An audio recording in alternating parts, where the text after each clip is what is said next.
following the dilemma highlighted in part 1, in that there are questions to be asked and questions not to be asked. Now, as the messenger of God sent by God, or the preacher, whichever one is applicable, my audience, your members, your followers, have every right to ask you any question they want to ask you. And you are not to dismiss them. Now, in 2 Timothy 2:23, it makes us to understand that unlearned and foolish question, but foolish and unlearned question, one must avoid. Remember I stated, not to dismiss the person, but foolish and an unlearned question, avoid. Why? Because they gender to strive. They lead to to strive. 2 Timothy 2:23. I'll read it. But foolish and unlearned question avoid, knowing that they do gender to strive.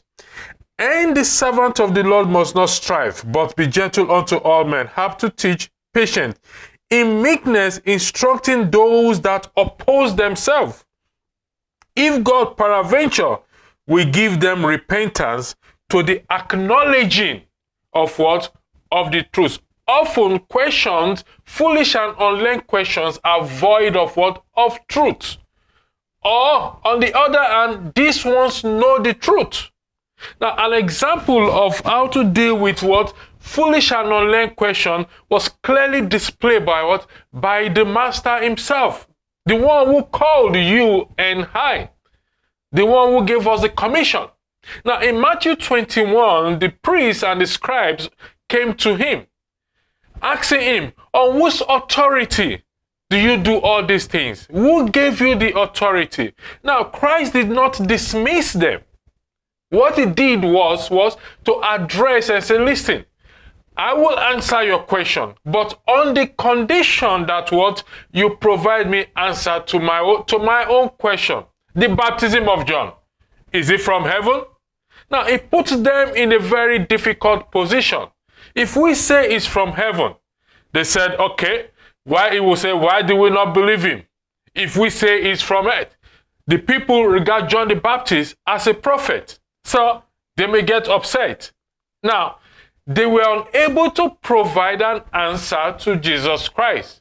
And in return, he said, well, seeing that you cannot answer my question, I also will not answer your question.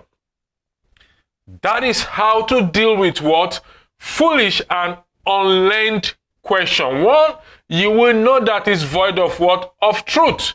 These ones do not acknowledge the truth, despite knowing the truth, but it did not dismiss them. Now, here is another dilemma that is before us. What if this question or the question comes as a result of what I preach or teach? I repeat, the other dilemma before us is, what if the question asked by the audience or by my member or your member comes as a result of what I preach? Should I avoid the question? Should I not answer the question? What if what I'm preaching or teaching is void of truth itself? This we will find out in part 3. Thank you and God bless.